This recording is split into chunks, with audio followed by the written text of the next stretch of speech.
Specialty Story, session number 107.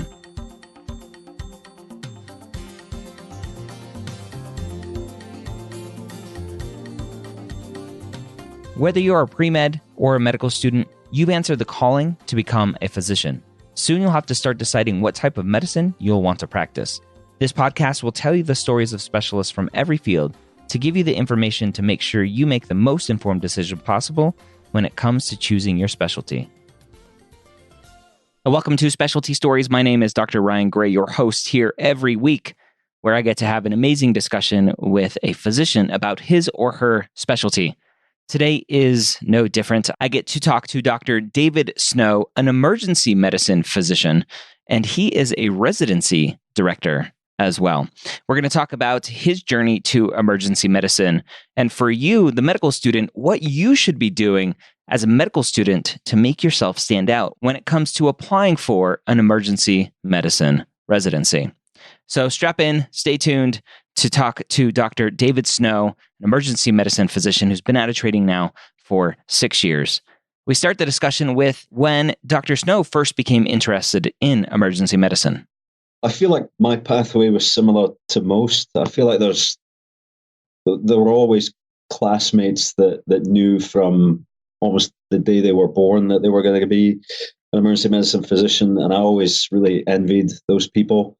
But for me, it was similar to most in that going through the clinical rotations, I pretty much enjoyed everything. I knew that there were some things that were not for me, maybe, but at a push, I feel like I could have gone into any of the fields that I was exposed to during my clinical rotations in third year. So I feel like with EM potential applicants, they are somewhat undecided coming to the end of third year. So then we're kind of filled with a bit of pressure and angst about the decisions that we have to make. And it's because something that draws us to EM is that we enjoy most, if not all, aspects of medicine. So for me, it was coming to the end of third year. I was between surgery and psychiatry and EM, which are very, very different. Yes, they fields are. Of medicine. And I had a mentor that when I talked to him about this, he had a very poignant comment that he said, if you're between those three, then you really don't know much about yourself. And I was somewhat offended by the comment. But as I started to think about it, it really made a lot of sense. There were things about EM that really appealed to me. So for me, it was end of third year, and then I had some time in the ED itself and was able to solidify it prior to. So, do you think it's liking? I'm sure there's a spectrum, but do you think for you it was liking everything or not liking one thing enough to stand out above the rest? And that's true. I mean, it was when I finally got to the ED. So for many, they won't do an EM rotation until either late third year or early fourth year, or maybe even not at all. So for some, it's not until they have that opportunity that the lights go on for them. So that was how it was for me. So I can't really speak to the before aspect because I didn't have that moment with anything else until I got to my EM rotation. So I feel like the two somewhat go hand in hand with our field because it's so unique in that our day-to-day traverses so many different specialties that I would find it hard to believe that someone would say, I definitely want to go into EM, but I didn't enjoy anything else whatsoever. And maybe there is someone out there, and kudos to them if they're going at it and they're happy, because that's fantastic. But I feel like for most of us, it's that we enjoy it, and then when we finally are in the ED, that it's that moment where it all makes sense. What traits do you think lead to someone being a good emergency medicine physician? I think for all of us, we have this mindset of when we get to our shift, it could be as busy as any other time during any other shift in our lives. So we show up ready to work our hardest the minute we walk through the door, and that's a unique characteristic because sometimes we start work at 5 a.m. or 11 p.m. and it doesn't matter sort of what's come before. We have to be ready for that as we walk in the door. So that's something that's not unique to EM at all, but is quite unique across all the fields of EM. So that's something that I think is a characteristic. So not looking for that routine of 9 a.m. to 5 p.m. The day starts slower, gets busier. At a certain time, it's the unpredictable nature of it. And also, if I was to pick out one really true defining characteristic, it's the interpersonal skills. I think someone who does very well in EM recognizes the unique personality attributes that an EM physician needs, because we at any point could be, speaking to and working with, all variations of the patient spectrum, from someone with no resources, maybe someone who is psychotic or disabled from that standpoint, so isn't really taking in what you're saying to them in a way that works, all the way to the CEO of a company who has come in very, very prepared for what's about to happen and has their own set of ideas. So really traverses all of those personal skill attributes of the patient spectrum. But then on the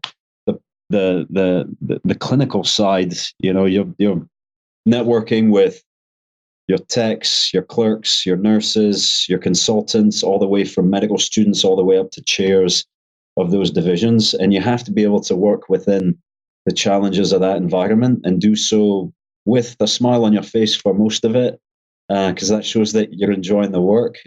So someone I feel like has those personality skills does very well in EM, because it helps bring that team together, which I think is so important in our jobs. So that mix of the personal skills, that mix of those attributes of working hard as soon as you get to your shift, those are two, I think, key defining attributes of our field. So let's talk about those attributes and how you evaluate, especially as a new program that just welcomed your first class of residents. How do you evaluate those attributes in an application for residency? Yeah, that's a great question, and thankfully, people way smarter than me have tried to figure that out in the previous years. This will be what have I done now? 7 years of evaluating applications. So about to start my 8th cycle. So still relatively new, but with some experience. A few years ago, they added a new piece to the application for emergency medicine. It's the SLOE, Standardized Letter of Evaluation. The SLOW or the SLOR, I've heard it shortened down to a couple of different things. And essentially, pretty much any EM rotation that you do, you will have one of these letters written for you. And it's the S is for standardized. So by its nature, it's a standardized form. It's the same one for everyone coming through, no matter where they do their rotations. But it's a movement away from the letter of recommendation that some people may ask from an EM physician. And it looks at your grades. It compares you to applicants from this year and also from the previous year. It mentions how many letters that program or department has written in the past 12 months. But then it does some really unique things for EM, in that it lists a set of attributes. It talks about your success within those attributes, work ethic, professionalism, interpersonal skills, there's a whole host of them. And then there's some very specific free text parts to that document where people speak very candidly about the applicant. And because we're all essentially looking for the same things, because we're all emergency medicine physicians, we all somewhat know what to write it's going to be helpful for someone going through and then reading that and trying to assess that applicant. So there's pieces to this that are troublesome for applicants, and I understand it, because the large majority of that outside of your grade is unknown to you and you'll never see it. But then at the same time, it's become one of the most important parts of an application for an EM residency. So that large part being unknown to the applicant can be somewhat unnerving, but we all want what's best for the applicant. We all want programs to match in the people that are going to be the best fit for them. So we're all driving towards a common goal, but I can see why it would be unnerving. So as I go back to answer the initial question, and I digress, which is what I do pretty well, is what I'm told. it's been made a lot easier because I imagine, I know from brief experience before the SLO was introduced, it was really hard to pick out from a file those attributes that were challenging because we all view those same characteristics in a way that measures success. That those letters speak to that, and it's really allowed us to, on top of all the other accomplishments that medical students have coming into interview season, it allows us to start to see those attributes in real time during dedicated rotations through emergency departments. Now, as we're recording this, the NRMP just wrapped up gathering comments for whether or not to move forward making the USMLE pass fail. Is the SLO kind of a reaction to kind of counteract if that goes pass fail as a different way to evaluate students coming in? I think so. I think there were probably multiple facets involved in that, and the reaction to that I feel like has been quite varied. I feel like I can argue it one way or the other. It's really hard, I feel like, for the on the student side, in that, a sub mean or sub average USMLE step 1 score can be very, very detrimental to an applicant. So thinking about from their standpoint, it's really hard. It's one data point, right? It's just one data point out of the 1,000 potential data points that an applicant can have in their file. But because of the way programs sometimes use ERAS, sometimes programs will set filters based on USMLE or COMLEX scores that, that one score can be very hard for them to move past, to ensure that the person reviewing the file doesn't get stuck on that and then discounts the file as someone who has challenges. And I know that, we, based on the score, I mean, there's no hard recommendation that an applicant needs to have taken step 2, but certainly if the step 1 score is at or below the mean, it's highly encouraged that they take step 2. So they're certainly able to work past that, but it does add a lot of pressure in what is already a pretty pressure-filled environment as a medical student. So I don't know. I don't think necessarily that's an involvement of the SLO. The SLO is really just a way to really dig into some of the attributes that students bring to the table. And as we think about that, what better way to do that than over the course of a 4 rotation, where it's not just a 1 or 2 hour view of the student and the applicant, but it's how they performed in the clinical setting. It's how they performed and interacted with the staff and the faculty and the other residents. So I don't think that the two are connected. Yeah. I think the SLO is just, it's a better way for us to get what we need to try and evaluate. Yeah. So when a student is interested in emergency medicine and that's their dream, that's what they want to go to, they love every rotation that they're on, what would be your recommendation for them to get out in front of a program director like yourself and really stand out during their rotations? Yeah, so there's a couple of questions in there. I think taking the first piece of that in terms of how to get in front of, it's hard, right? I mean, all the way up to applying to residencies, it feels like the system is challenging to the medical students, but things have to be done by a certain time. So that's how it is. As we think about interview season, we start looking at applications September 15th of 4th year. So there may be some 4th year students who are only a couple of months, 3 months into 4th year. And not only do they have to have decided about EM, but they have to have the rotations in place. They have to have letters in place. SLOs have to be generated. So they have to have the rotations done ahead of time. So, and like I said already, there's many students who won't have done EM until 4th year.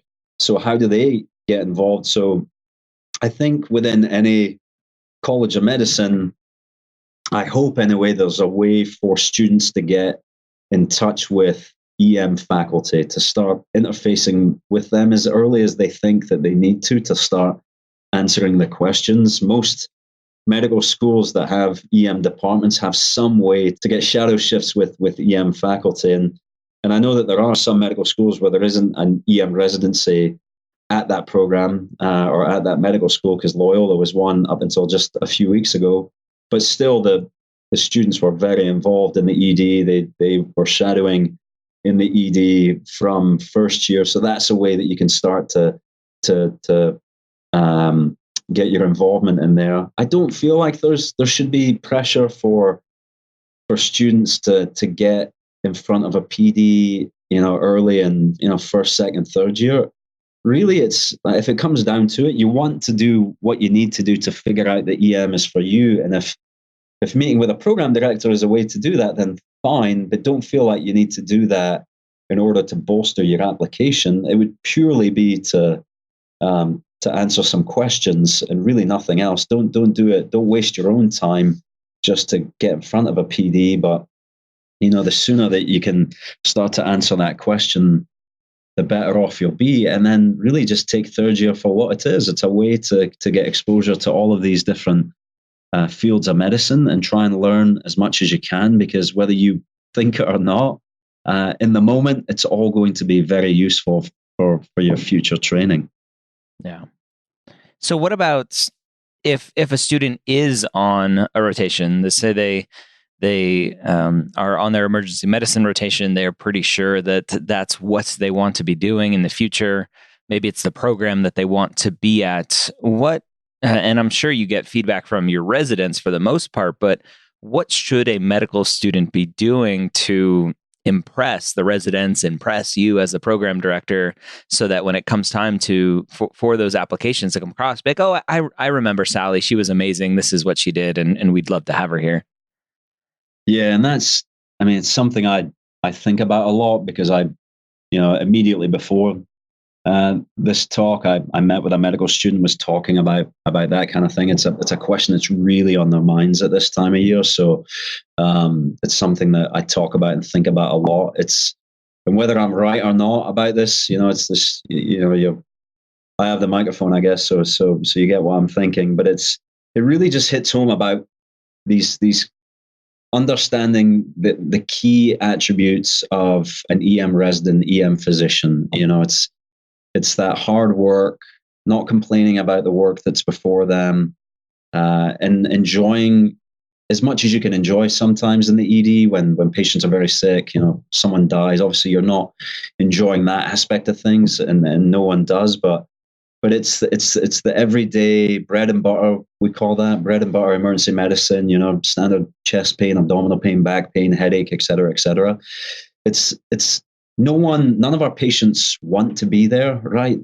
They would much rather be somewhere else, getting on with their lives. Like the ED it's not scheduled. They don't want to be there. So a lot of times they are not in their best frame of mind. They're not as welcoming. They're not as pleasant. So having that positive outlook, that desire to come in and take care of people that don't want to be there and try and be that positive influence, like those are key skills for EM physicians, I feel like. So if you can come in and not be held back by your nerves of trying to perform and trying not to, to seem like you don't know what you're doing, understanding that you're a student and you're not even a resident yet, so your level of knowledge is below that of a resident who has 3 or even 4 years of medical training, residency training, before they're allowed to go out and practice on their own. So how can you as a medical student be expected to know what you're doing? And that pressure seems to be pretty pertinent, because it's very obvious in the students coming in. It's a very prominent thing in medical students when they're on their rotations. They feel this need to prove that they know what they're doing. And I would take a step back from that, and really what we are looking for is people that, if there's something that you don't know, that you're responsive to the teaching that we may give, that if there's something that you don't know, that you go away and you try and reinforce the learning from the shift and come back the next time and show that you've really tried to bolster your own knowledge. And that ultimately, if we distill it all down, it's that we leave this shift feeling like we enjoyed working around you, because the ED itself is challenging for the reasons that I just stated. So someone that's enjoyable to be around, and in no way am I saying that you have to show up with a stand-up routine ready to go and a bunch of jokes.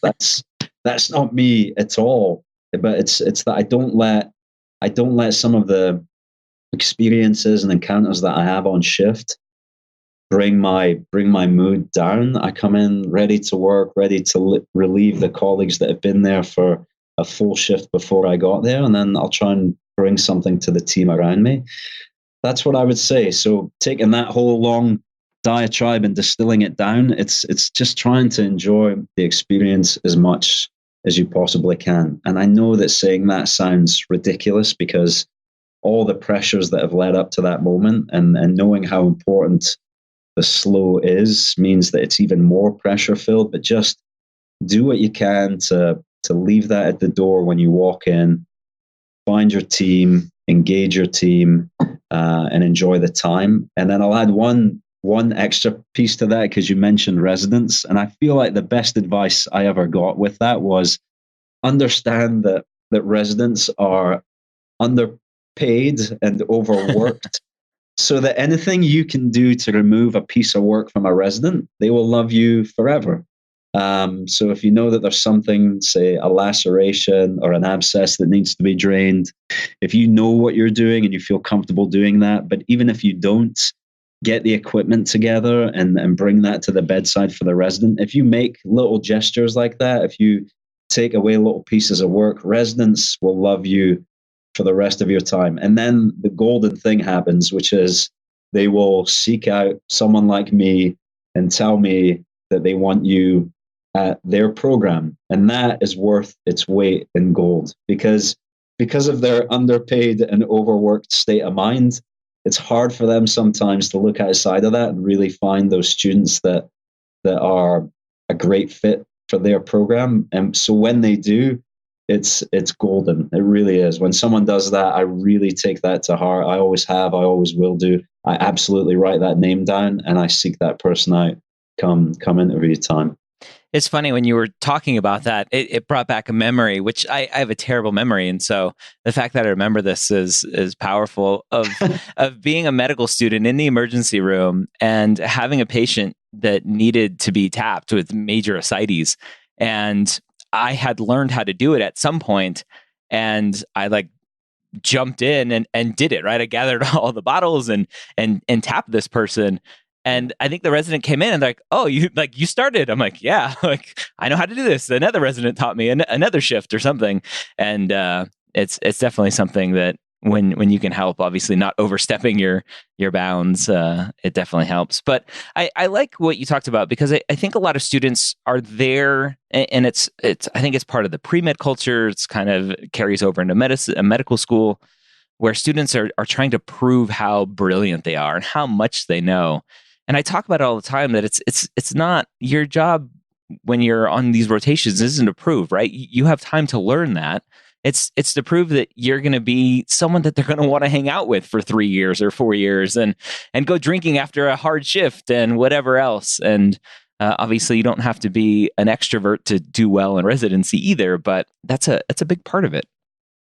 Yeah, I completely agree with that. I really do. And when I was talking to the medical student before this session, we even delved into interview day, and it's that same thing. It's try not to think about and it sounds ridiculous saying it, right? Try not to think about the importance of the day or the importance of the rotation, and just be yourself. Like, if you can be yourself and be that motivated, driven medical student on the rotation who's there to learn, there to work, I feel like you'll get out of it what you need. And sometimes the nerves and that desire to prove means that we miss those visceral feelings that are really important when it comes time to make decisions. We're so caught up in proving and performing that we almost limit ourselves in being able to feel what it might be like to be that person in that field, which is arguably one of the most important parts of that part of medical training. What are some of the biggest misconceptions around emergency medicine where students come in for a rotation and they think they want to do emergency medicine and they leave going, yeah, no, that's not what I thought it was at all? I think there's probably two big ones. One is in the work itself. I think many students are brought towards EM by trauma and acute resuscitation, and that's obviously it's a huge part of our world.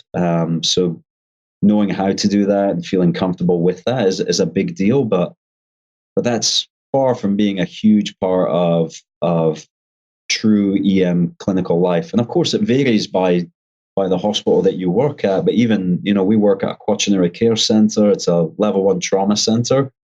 But even within that, it's a big part, but it's not a huge part of an EM resident's life or an EM physician's life. So it's trying to really understand what the day-to-day EM world is like, where there's a lot of really standard complaints. You're not going to have many deaths on shift. You're not going to be taking tons of airways and doing tons of intubations every shift. There's a good number of those, but that's not what the job's about. In all fairness, it's the ability to balance those things along with the probably more prevalent mid to lower acuity disease that exists. So that would be number one, is maybe a slight misconception about what it is, but I'm okay with that one because it is a big part of our lives, our clinical lives. Being comfortable and excited and happy about that is obviously a big part of it. So I'm okay with that misconception. But then the second one that I'm not as okay about is the topic of burnout. And it's a complicated topic, and it's something that I think should and is continued to be assessed. And EM is typically near the top of that list. And I would be foolish if I didn't have an eye towards that, especially given the role that I'm in. But I feel like so much of that is born out of the habits that are formed and the eye towards the career that's formed in residency. And I feel like, and obviously I can't prove this, but I feel like so much of burnout, which essentially comes down to a dissatisfaction in both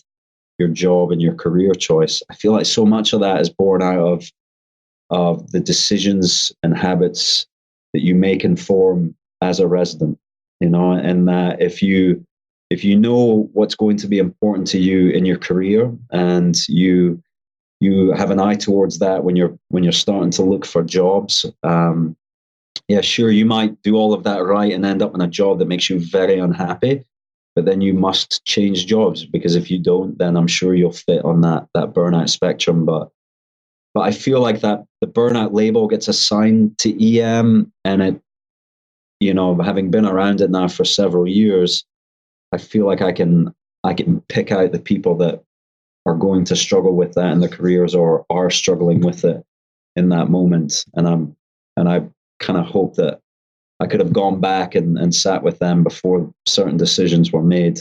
And that's a very, probably save the world mentality that is probably not needed or not warranted in any way. But when I talk to students about burnout, and as I'm starting now to teach my residents about that, it's really starting to think about who you are and what's important to you, because it's on the rarer end for me to see physicians in EM that are burned out. But again, I'm not saying at all that it's a false label, because again, the surveys come out every year, and the Medscape survey came out earlier this year, and again, EM was near the top of that list. So it's not wrong, but I don't think it should preclude you or stop you from going into a career in EM. I just think you need to know what can happen to any physician if things are left unchecked.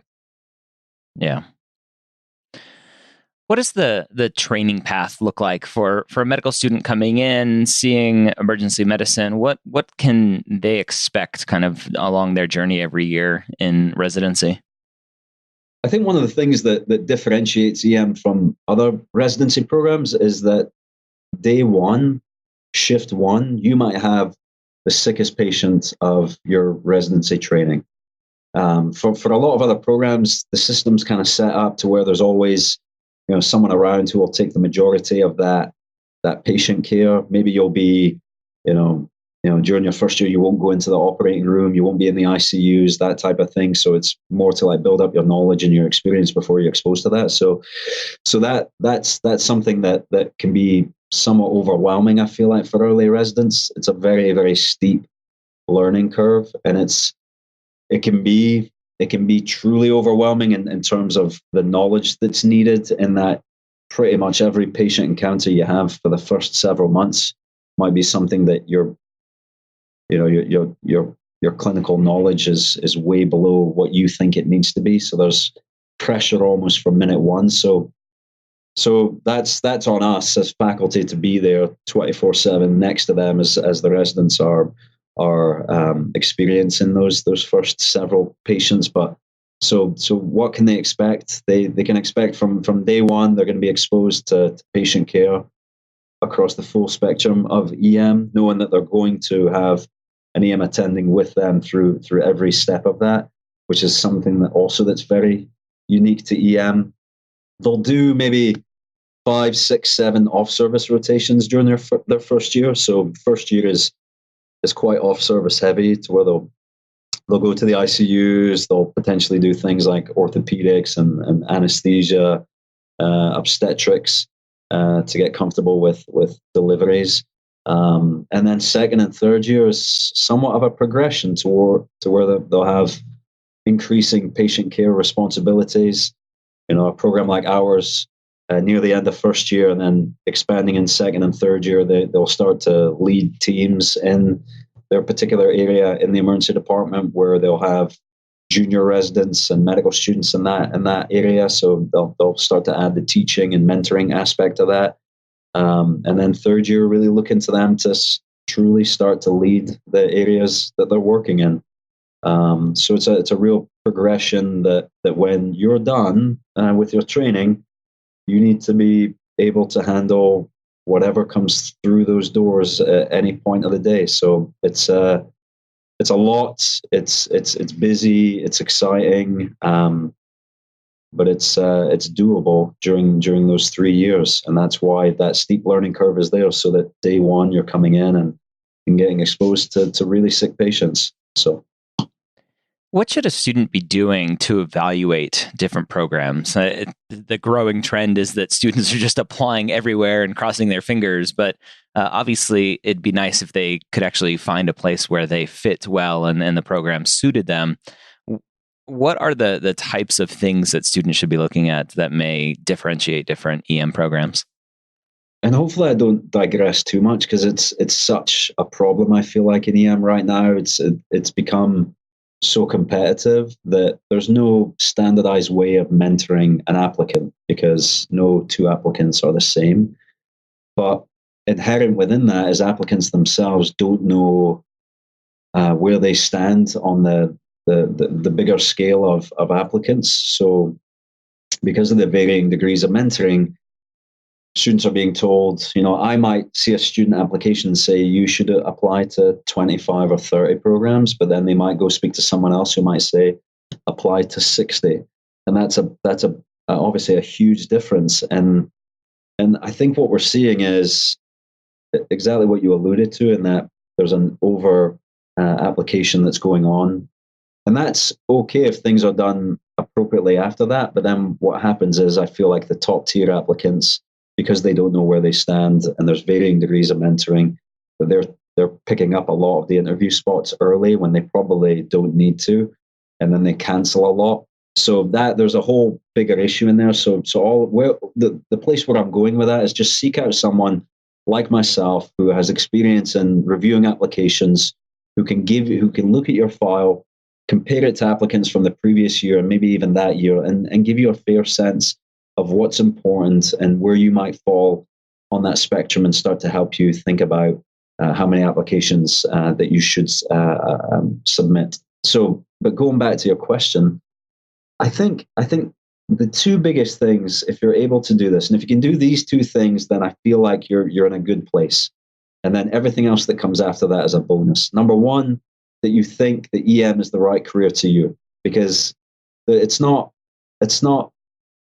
unexpected for me to have someone before me who's still trying to figure it out in November of fourth year. And I feel sorry for that person, but the system is set up that it can be really hard to figure it out by that time. So that person shouldn't feel like they've failed in any way. It's just that they're still being honest with themselves, but they're trying to figure it out. But that's obviously that's not ideal for that person, because now they're probably overextending themselves when it comes to interview time. Plus, I'm sure their state of mind is more stressed than someone that's figured it out. So number one, the EM is right for you. And then number two, as much as you're able to in the rotations that you set up, I would try and get an experience in at least two, if you're able to, different types of EM programs. And the different types mainly fall within academics, so affiliated with a college of medicine, close ties between the medical school and the EM department, research thrown in, that type of stuff.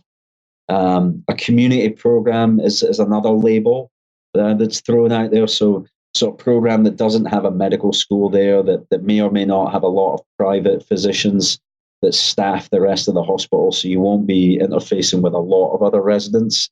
There's hybrid models that exist out there where it's kind of a mix of both. And then a county program. An county program for sure can be academic. As we think about this, all of these labels are somewhat interchangeable based on the hospital, the department, but they're all fairly, you can pick one out that really describes that department. The county one really speaks towards the population that they serve. So a county population, a somewhat encatchment hospital that picks up the slack that might be missing from the health system of other areas. But again, that county hospital might be academic, so it checks two of those boxes. So coming back to that, if you're able to figure out, and I'll preface this by saying that I don't think that an applicant should know what type of program that they want, because again, just knowing that it's EM means that you've got time and you use your interviews to figure this piece out. But if you can go into interview season knowing that I really like academics, I really like county, I don't really like community, or whatever variation of that formula, that then helps when it comes time to apply, because you can look at, if there's a geographic area, you pick out Chicago, you might say, okay, I don't want to be at an academic program, so somewhere like Northwestern or Loyola or UFC, like, you can take those off your list and then focus on the other ones that you do want to be at. But if you're not able to do that, which many people are not, just given the limitations of rotation time and stuff like that, that just use the interviews to figure it out. And if we take it a step further and think about the interview days itself, I think it's really three things to focus on. The message of the chair, when you speak to the chairman or chairwoman, but the chair, do you feel and buy into the message that they have, the vision they have for their group? Number two is the program director. Do you find them to be someone that you would put faith in for the what is the most important part of your medical training, which is residency? So really pay attention when they're speaking, and that can be hard because you're nervous. It's usually at the start of the day, but really try and get a feel for what you think of that person. And then, which may be the most important, is the residents. Do you like them? Do you see yourself as one of them? Would you fit in?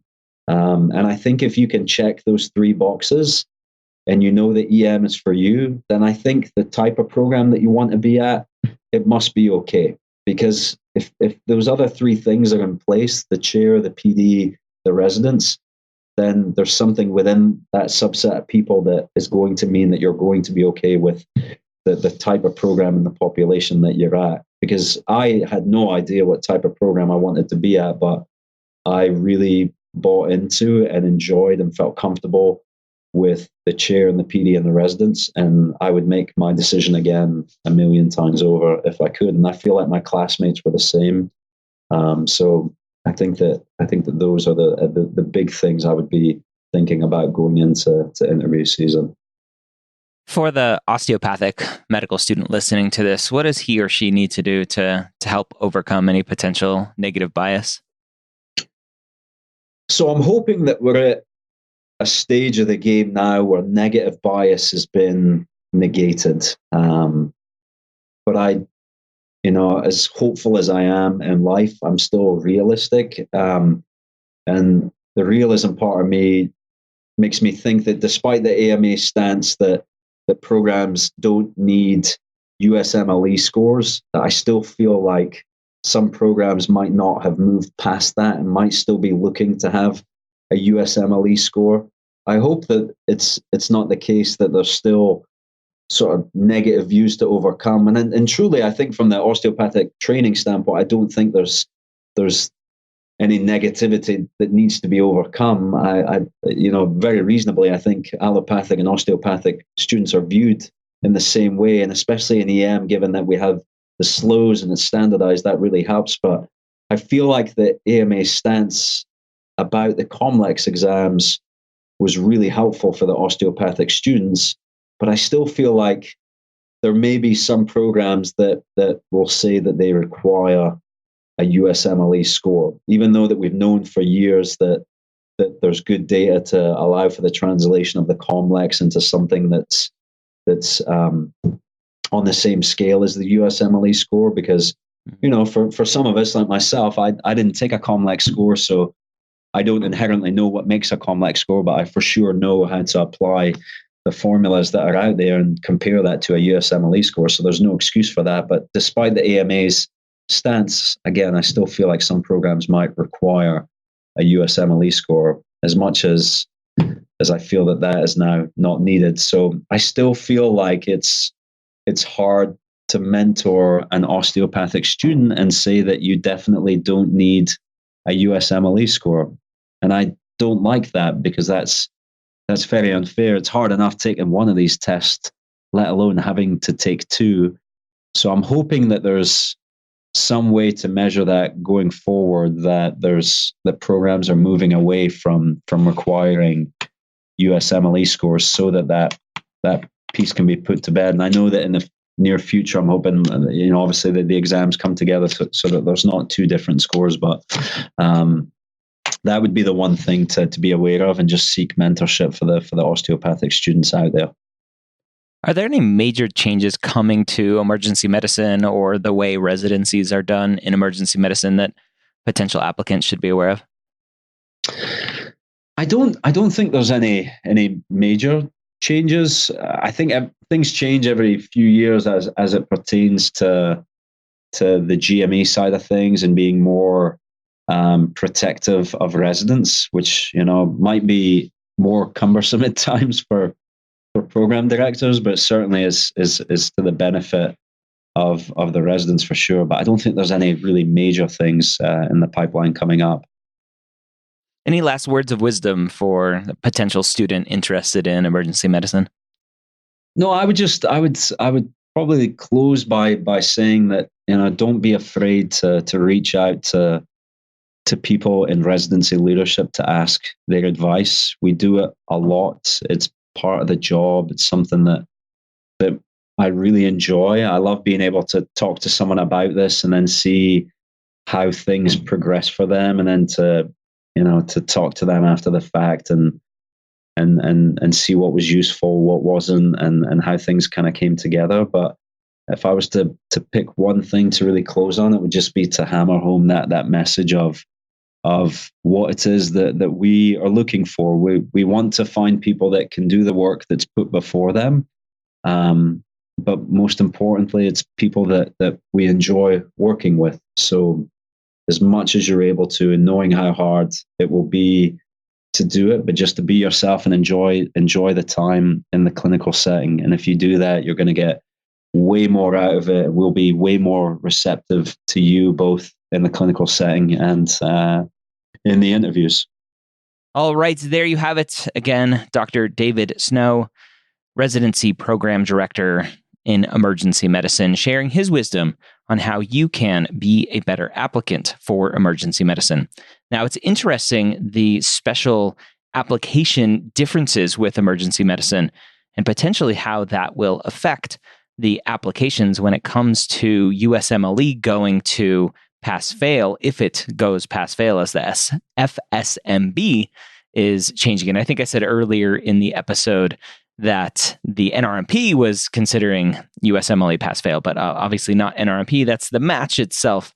And the step 1 USMLE is put on by FSMB. So hopefully you got a lot of good information out of the episode today. As you heard, Dr. David Snow is not from the States. He is from Scotland and did his training at the University of Kentucky for medical school, and then on to Chicago for his residency training, and now at Loyola. So hopefully you got a lot of great information out of the episode today. Don't forget to share this episode with your fellow classmates. Let them know that Specialty Stories is out there, that it's free every week. Hope you have a great week. We'll see you next time here on Specialty Stories.